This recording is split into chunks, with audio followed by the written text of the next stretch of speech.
네, 제가 지금 읽어드린 대로 이사 11장 6절에서 8절을 근거해서 제목이 지상왕국에서 사람과 동물들과의 관계 이렇게 정했습니다.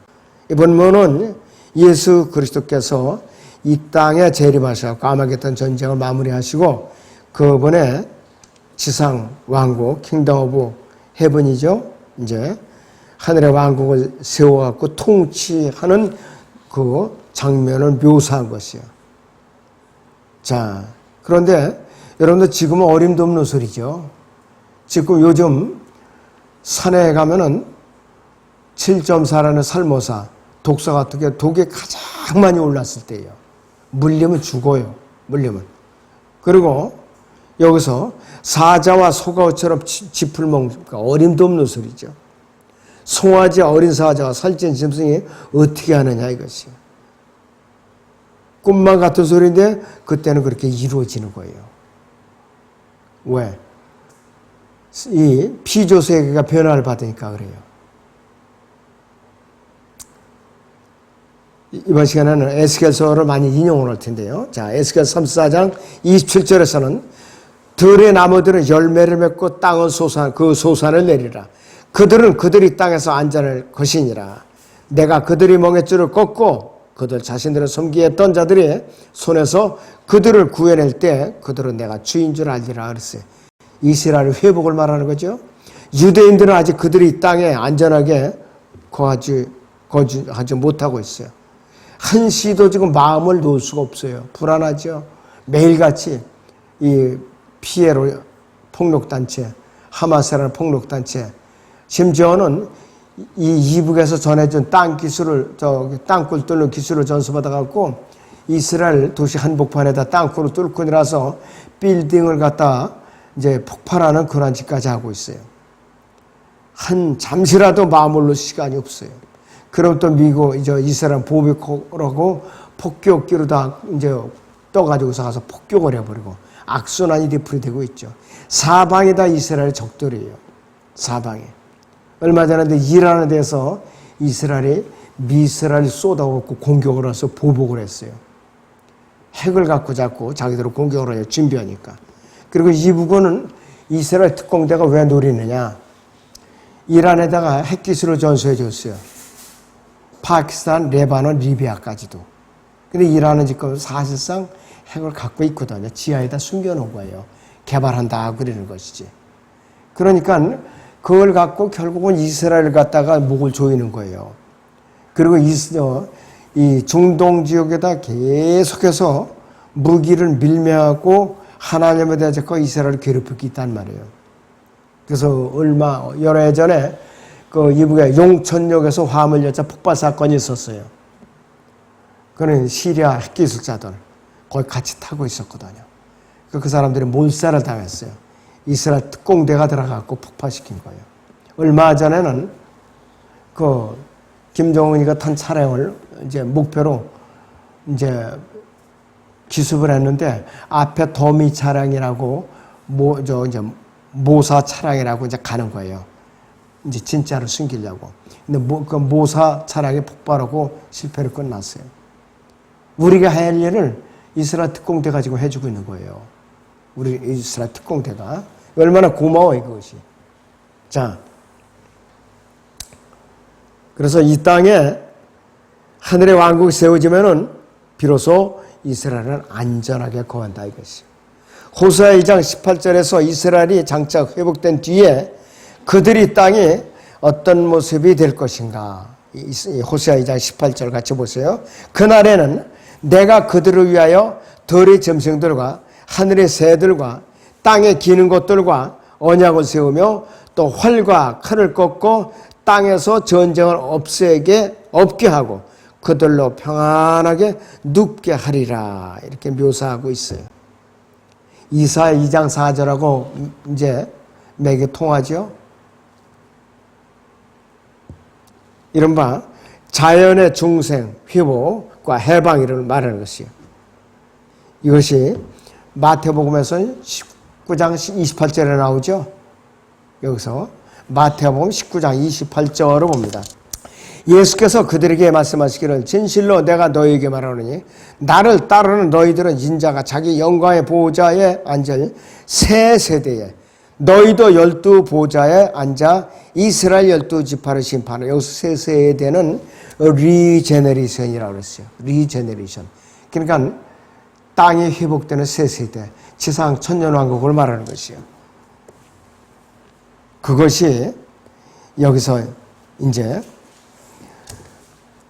지상 왕국에서 땅이 회복되는 것을 말하는 것이. 그래서 젖 먹는 아이가 독사의 구멍에서 장난하며 젖된 아이가 독사의 굴에 손을 넣을지라도 독사에게 물리지 않는 것이에요. 에스겔 34장 28절에 보면 그들이 다시는 이방의 약탈물이 되지 아니할 것이요 그 땅의 짐승들도 그들을 삼키지 아니하리라. 그러나 그들은 안전하게 거하리니 아무도 그들을 두렵게 하지 아니하리라 그랬습니다. 이 구절은 이스라엘의 회복이 된 약속이고 여기서 그들은 유대인들을 말하는 것이죠. 유대인들.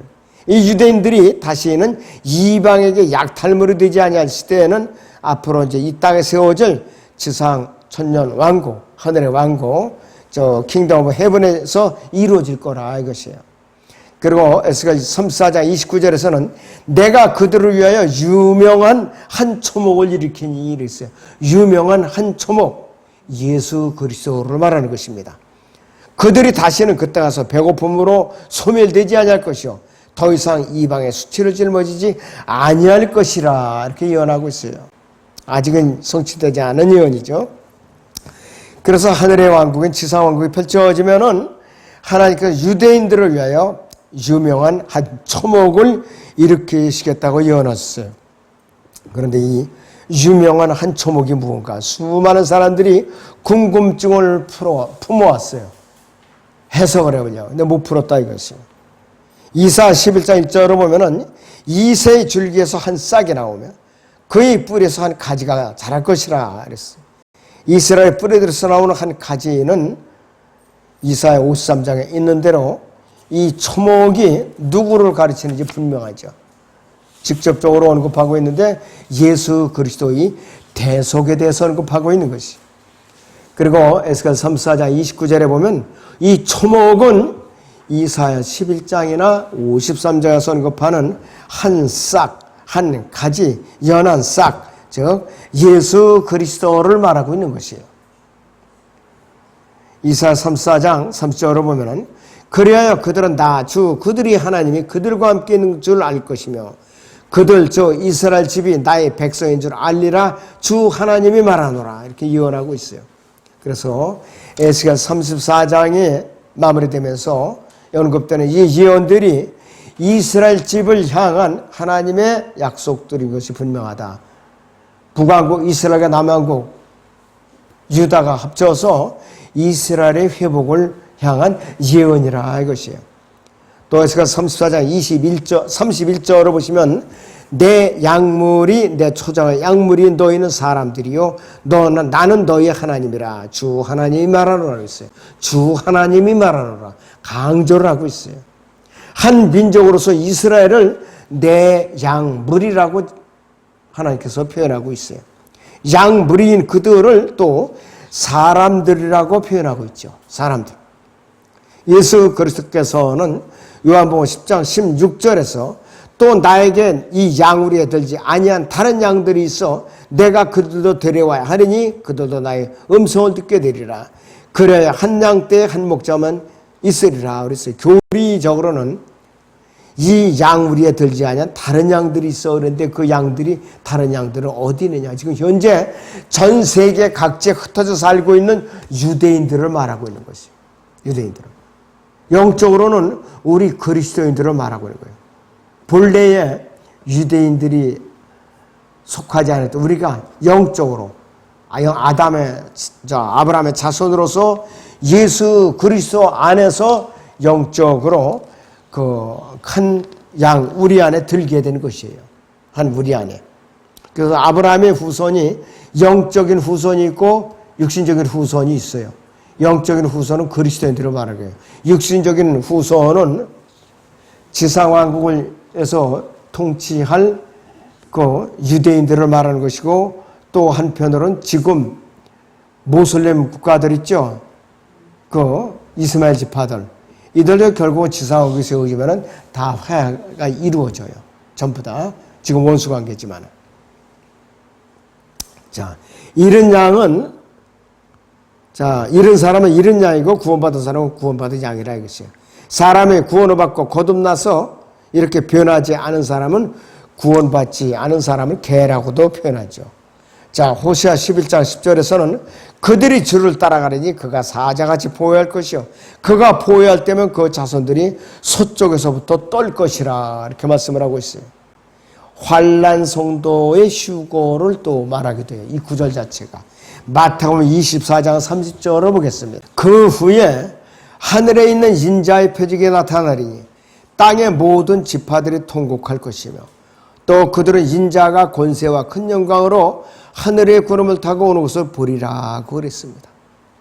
또 주께서 큰 나팔 소리와 함께 천사들을 보내시리니 그들이 하늘 이편에서 저편 끝까지 사방에서 그의 택하신 사람들을 함께 모을 것이라 그랬습니다. 환난 성도들이 휴거인데 특별히 이스라엘을 해당하는 유대인들에 해당되는 거예요. 유대인들. 우리는 고린도서 15장 51절에 53절, 빌립보 4장 14절에 17절, 그 다음에 거기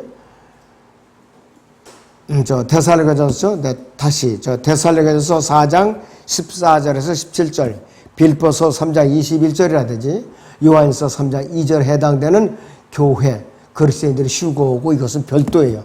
별개입니다. 우리하고 그렇게 구분을 하셔야 됩니다. 자, 그래서 신약의 마태복음 24장 31절 방금 읽어드린 것은 예루살렘에서 있게 될 문자적인 예수 그리스도의 천년왕국 통치 사건 이전에 일어날 일들이에요.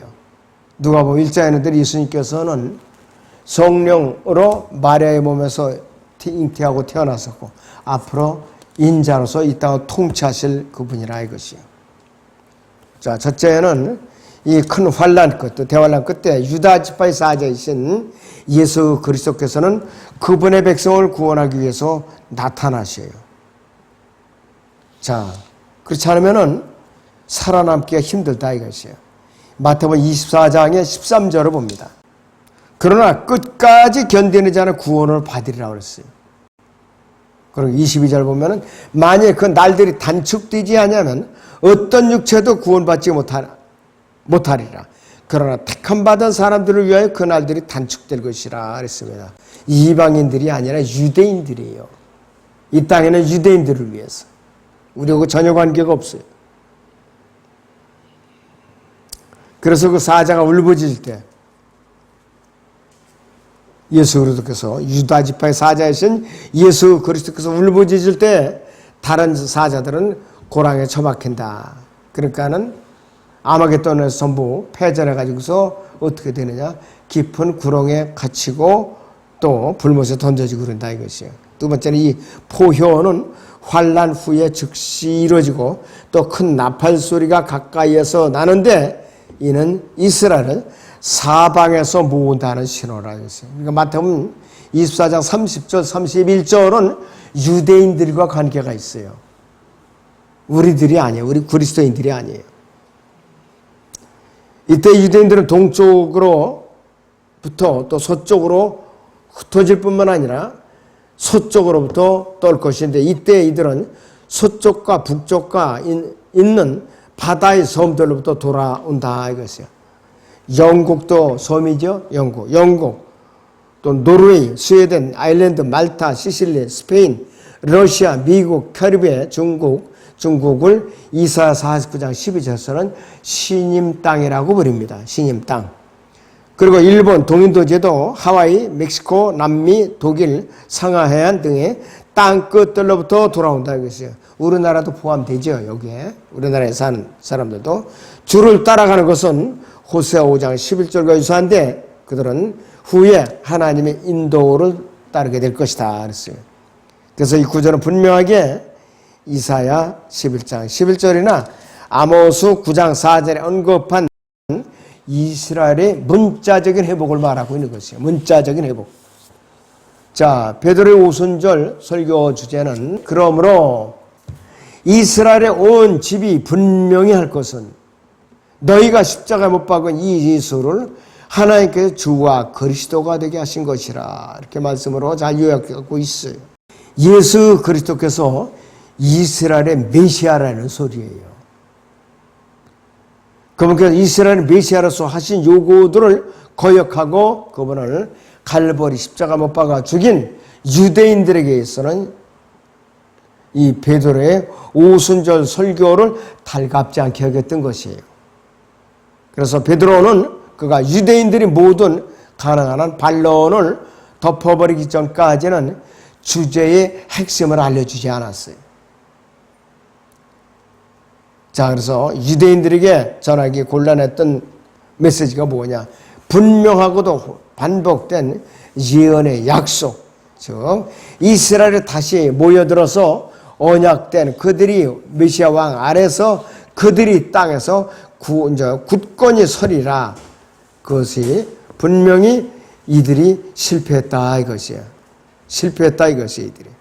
자, 그런데요, 이 로마 카톨릭이 이들이 가르치고 개신교 주석가들이 가르쳤는데 언약과 약속들이 영적인 의미에서 교회 안에서 성취되었다. 이렇게 엉터리로 가르치게 된 거예요. 엉터리로 가르친 거예요. 그러니까 틀린 교리를 가르쳤다 이것이. 야고보도 굉장히 여기서 굉장히 곤란한 것을 대했죠. 사도행전 15장 14절에서 17절을 봅니다. 하나님께서 그의 이름을 위하여 이방인들 가운데서 한 백성을 취하시려고 처음에 어떻게 그들을 찾으셨는가를 시몬이 설명하였으니 이것은 선지자들의 말과 일치되는 것이라 기록된 바 이 일 후에 내가 다시 돌아와서 쓰러진 다윗의 장막을 다시 세울 것이며 또 거기에 파괴된 것들을 다시 세워 일으키리라. 그래야 남은 자들로 주를 찾게 할 것이며 또 내 이름으로 불리는 모든 이방인들도 그러하리라. 이 모든 일을 행하시는 주가 말하노라. 이렇게 말씀하고 있어요. 미래의 일이라 이거예요. 베드로의 오순절 설교 때 이루어질 일이 아니었다 이것이에요. 베드로가 말하는 대상은 문자적으로 유대인들이고 그 당시에 그리스도인은 한 명도 없었어요. 갈보리 십자가 구속사건 이전의 일이니까. 거하는 일이라는 말은 이것은 베드로가 말하는 유대인들인데 이제 각지에 흩어져 있는 유대인들이 오순절에 명절 때 올라와서 머무는 것을 갖다 거하는이라고 그랬어요. 어바이드라고. 사도행전 2장 5절에 있는 대로 당시 예루살렘에는 신앙심이 깊은 유대인들이 천하 각국으로부터 와서 머물고 있었는데 그랬어요. 16개 지역에서 왔어요. 얘들이. 근데 다 유대인들이에요. 본토에서 태어나지 않았을지라도. 그러나 이들은 언어를 지키고 있으니까 베드로가 설교는 그대로 다 알아들었어요. 현지 언어도 알고 히브리어도 알고 있었기 때문에. 자, 이사야 11장 6절에 있는 것과 같이 이 또한 이리가 어린 양과 함께 거하며 표범이 새끼 염소와 함께 놀 것이요 송아지와 어린 사자와 살찐 짐승이 함께하며 어린아이가 그들을 이끌리라 그랬어요. 어린아이를 졸졸 따라다니는 것이. 하나님께서 만물을 회복하실 때까지는 모든 피조물이 저주를 받은 상태에서 신음하고 또 예수 그리스도께서 재림하실 그날에 가서야 저주받은 성품도 회복이 될 것이라 이것이에요. 거기 로마서 8장 22절 23절을 같이 봅니다. 모든 창조물이 이제까지 함께 신음하며 고통받는 것을 우리가 아노니 그랬어요. 그들뿐만 아니라 성령의 천년만에 들어가죠. 우리까지도 속으로 신음하며 양자되는 것 곧 우리 몸의 구속을 기다리고 있느니라 그랬어요. 22절의 창조물은 피조 세계를 말하는 것이에요. 사람을 빼놓고 그러나 구원받지 않은 구원받은 그리스도인들을 뺀 모든 것을 말하는 것이에요. 그리고 23절에서 성령의 첫 열매들을 가진 우리까지도 그랬는데 성령의 첫 열매들을 가진 우리는 거듭난 그리스도인들을 말하는 것이에요. 자, 우리가 죽지 않고 오래 산다면 우리 몸이 어떻게 되겠는가 이거지. 우리 몸이 저주를 받았기 때문에 사도 바울은 로마서 7장 24절에서 이 사망의 몸이라고 부르짖고 있어요. 사망의 몸. 그러니 이 사망이라는 지옥 같은 데 같이 갖고 몸부림치고 있는 것이에요. 로마서 7장을 잠깐 들여다보죠. 잠깐 22절에서 25절을 봅니다. 내가 속사람을 따라 하나님의 법을 즐거워하나 내 지체들 속에 있는 또 하나의 법인 나의 생각의 법과 싸워 나를 내 지체들 속에 있는 죄의 법에게로 사로잡아오는 것을 보는도다. 오 나는 비참한 사람이로다. 누가 이 사망의 몸에서 나를 구해낼 것인가. 예수 그리스도 우리 주를 통하여 하나님께 감사하노라. 그러므로 내 자신이 생각으로는 하나님의 법을 섬기지만 육신으로는 죄의 법을 섬기노라 그랬습니다. 자, 8장 2절 보면은 이는 그리스도 예수 안에 있는 생명의 성령의 법이 죄와 사망의 법에서 나를 해방시켰기 때문이라 그랬습니다. 사도 바울이 부르짖음이 이 로마서 7장 22절 25절의 그 부르짖음이 현재 몸의 구속을 받지 않은 여러분의 부르짖음이에요. 똑같은 처지에 있는 것이에요 지금. 그래서 성경에서는 이 세상의 신문, 방송, 라디오, TV, 세상 교육과 반대로 우리 몸에 대해서 부정적으로 말하고 있어요. 성경에서. 땅이 저주를 받았기 때문에 땅에서 나는 것을 먹고 사는 우리는 늙고 병들어서 죽게 마련이라는 것이에요. 땅이 저주받지 않았다면 왜 거기서 나는 것을 먹는 우리가 병들고 죽어가고 있는가 이것이에요. 우리가 왜 죽는가? 아담 안에서 타락한 아담 안에서 죄의 피를 물려받았기 때문에 죽게 되는 거예요. 우리가 죽는 것은 그 첫 번째 조상의 범죄, 아담의 범죄를 해서 땅에 저주받았기 때문에 그런 거예요. 땅이 저주받았기 때문에. 저주받은 땅에서 나는 걸 먹기 때문에 우리가 죽는 것은 당연한 거지요. 당연한 거예요. 창세기 3장 보세요. 17절에서 19절을 보죠. 또 하나님께서 아담에게 말씀하시기를 네가 네 아내의 음성에 경청한 까닭에 내가 네게 명하여 말하기를 너는 그것을 먹지 말라고 한 그 나무의 열매를 먹었으니 너로 인하여 땅은 저주를 받고 너는 너희 전생에 동안 고통 중에서 그 소산을 먹으리라. 또 땅은 네게 가시나무와 엉겅퀴를 낼 것이요 너는 들이 채소를 먹을 것이며 네가 땅으로 돌아갈 때까지 네 얼굴에 땀을 흘려야 빵을 먹으리니 이는 내가 땅에서 취해졌음이라. 너는 흙이니 너는 흙으로 돌아갈 것이니라 하시니라 그랬습니다. 아무리 우리가 무공의 식품을 먹는다고 해도 우리는 수명이 되면 죽게 되는 거예요. 병들어서 죽게 되는 것이죠. 그것이 성경적입니다. 그래서 그냥 오래 병 걸리지 않고 오래 살려고 발버둥 치는 것은 성경에 역행하는 거예요. 솔직히 말해서. 백세보험이 몇 개씩 들어오는 사람들 있지만은 그 사람도 죽게 돼 있어요. 오죽하면은 99세까지 팔팔하게 살다가 2, 3일 동안만 들어놓아 있다 죽자. 그런 표현도 있어요. 근데 그게 내 마음대로 되나요? 그냥 내 생명 내 마음대로 안 되는 것이에요. 왜? 하나님의 손에 달려있기 때문에. 그래서 아무쪼록 이 지상에 정말로 왕국이 회복되기 전까지는 이 모든 것이 다 불가능한 일이다. 자, 기도하겠습니다.